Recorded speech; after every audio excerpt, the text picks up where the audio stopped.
Reka subire ndabahe kaze mwese inshuti banywanyi bacu mukunda kandi mugakurikira amakuru n'ibiganiro tubandanya gushikiriza kuri no monesha kuri yanyu mukunda cyane nimero deni ya Isange TV imbonesha kure bashikiriza amakuru n'ibiganiro biba bigezweho kandi biba byakura amatohoza mu bisata bitandukanye haba muri politiki mu nkino mu ndero mu iperereza mu gateka kaze na muntu makungu ya kure ndetse n'andi makuru yose haba karavugwa ijya nino ndabahaye mwiriwe abandi ndabahaye mwaramutse bivanye naho muherereye iri ni iteka n'umunezero ntangare byo gusubira kubana namwe banywanyi bacu mukunda kandi mugakurikira amakuru n'ibiganiro tubandanya gushikiriza amakuru n'ibiganiro biba bigezweho kandi biba byakorewe amatohoza.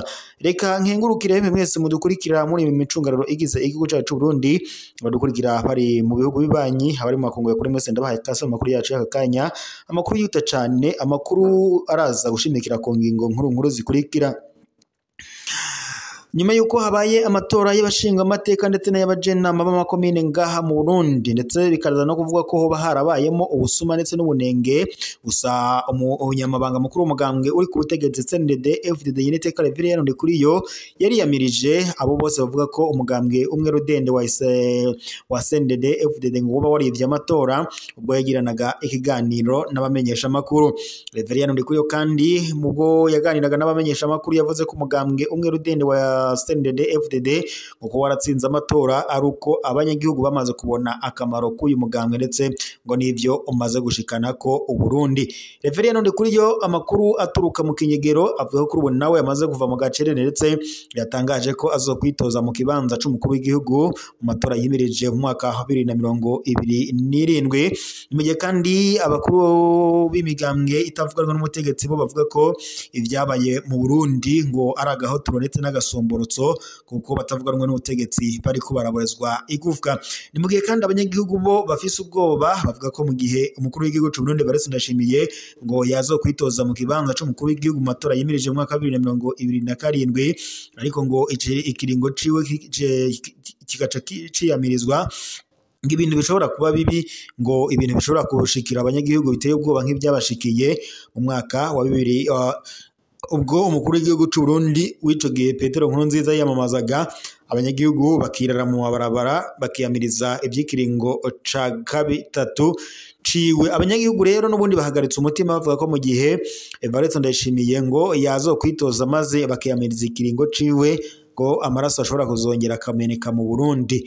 Ni mu gihe kandi abanyapolitiki bakomeye na cyane abari hanze y'igihugu bo bavuga ko Gervas Ndirakobuca ndetse na Reverien Ndikuriyo ngo biboneka ko ari bazo kwitoza mu kibanza c'umukuru w'igihugu kandi ngari bazotsinda amatora. Ni mu gihe kandi abari hanze y'igihugu bo bavuga ko ngo mu gihe Evariste Ndayishimiye ngo yakuzo kwitoza mu kibanza c'umukuru w'igihugu ngo bazokwirara mu mabarabara ndetse ngo baziyamirize ibyikiringo ca kabiri c'amatora c'umukuru w'igihugu mu matora nyene yimirije mu mwaka wa 2027 nkuko amakuru dukura mu begereye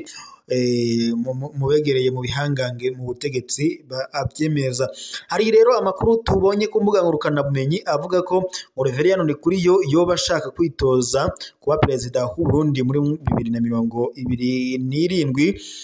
Gusa murabizi mwese ko uyu ari we yasabye umuntu w'umwenegihugu yitwa Kaburimbi w'imatana kuri miliyoni 5 ico gihe yatwara Sena kandi baramwishe biherera aho ariko ntiturabyubibagira.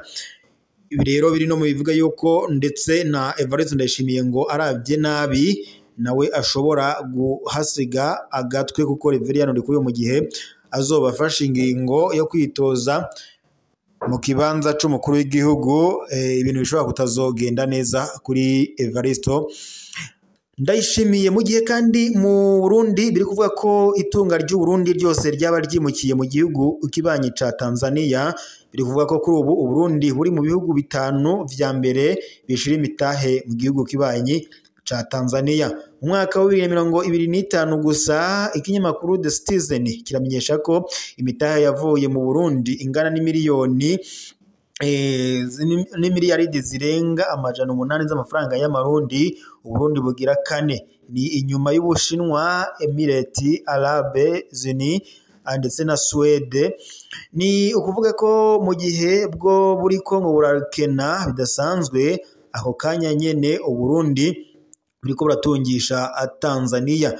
Kwa gatandatu heze igerekezo rya 28 ukwezi kwa gatandatu uyu mwaka, Perezida Evariste Ndayishimiye n'umutamukanyi wa Angeline Ndayishimiye bari i Dodoma muri Tanzania mu birori byo kugurura ihinguriro ridasanzwe ry'ifumbire ryegukira Intracom ya Adrien Ntigacika batazira ziranotse. Iri hinguriro kandi rivuga ko ngo rishobora kuba ari irya mbere muri Afrika. Kubera iki abatwara Burundi bashima gushira imitahe yabo mu gihugu kibanyi ca Tanzania? Umuntu yumvise ngo imitahe iva mu Burundi yo kwibaza ko ari imitahe ya leta y'u Burundi. Nta na gato, ni imitahe y'abategetsi b'u Burundi kesho usanga binyegeza inyuma y'amazina y'abagwizatunga. Havuzwe Intracom ya ziranotse, benshi bibuka FOMI ya ziranotse nyene mu Burundi. FOMI yashinzwe ku butegetsi bwa Perezida Nkurunziza. Ico gihe inyuma ya ziranotse hari hanyegejwe Nkurunziza na Bunyoni. Amafaranga menshi ya FOMI yava muri BRB ku itegeko ry'umushikiranganji Domine Domitien Ndihokubwayo. Hanyuma ibyo FOMI ikora ngo bikagurwa na leta y'u Burundi biciye mu bushikiranganji bwagabwa na Dewoguide Rurema. FOMI yakoresha amafaranga ya leta avuye muri BRB ikongera kandi ikungukira muri leta nyene mu kuyigurisha ibyavuye mu mafaranga y'iyo leta. Perezida Nkurunziza wenyene yari yahawe imitahe y'imiliyaridi 20 kandi atamahera yajanyeyo. Icari yihambaye nuko ngo yareka amafaranga y'igihugu akabandanya akoreshwa na FOMI. Byabandanije gutyo no ku ntwaro ya Evariste Ndayishimiye mu gihe ca leta ya Bunyoni. Biri no mu byataye isibe hagati ya Evariste Ndayishimiye ndetse na Alain Guillaume Bunyoni wahoze ari umushikiranganje wa mbere w'u Burundi, yaje gushubirizwa na Gervas Ndirakobuca. Ikibazo cyo kwibaza ubu ngo naho ico kumenya iyo amahera aja kubaka ihinguriro rya karorero muri Tanzania yavuye mu gihe Tanzania itomora neza ko ari imitahe iva mu Burundi. BRB yoba yasubiriye gutanga amamiliyaridi ahabwa ziranotse.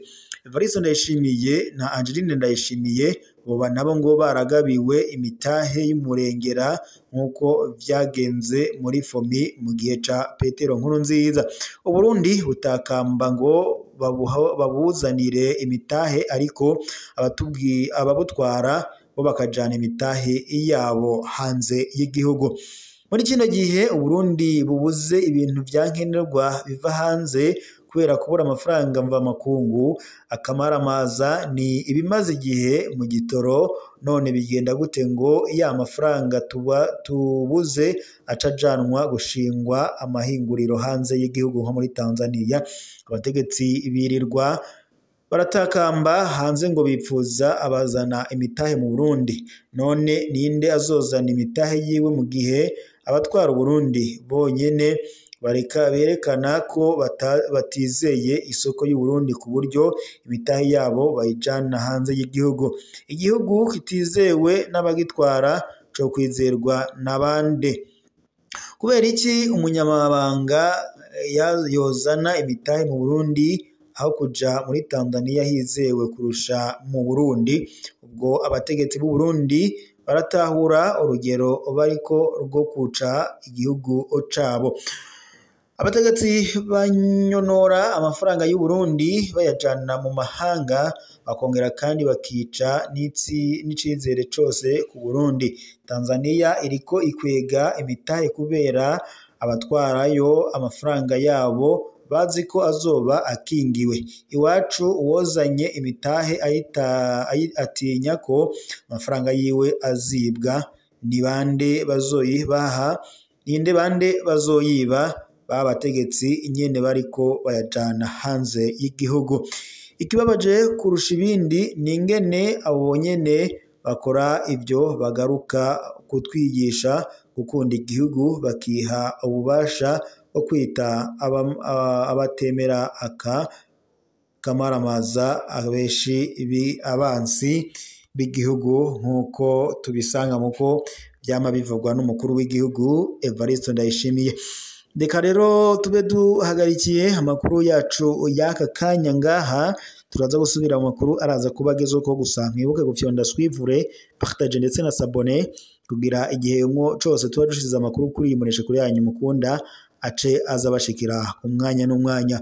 Reka roshimire mwese mwariko muradukurikira muri mu micungararo igize igihugu cyacu cy'u Burundi, abari mu makungu ya kure ndetse no mu bihugu bibanye, mwese ndabashimiye kuba mwari kumwe natwe.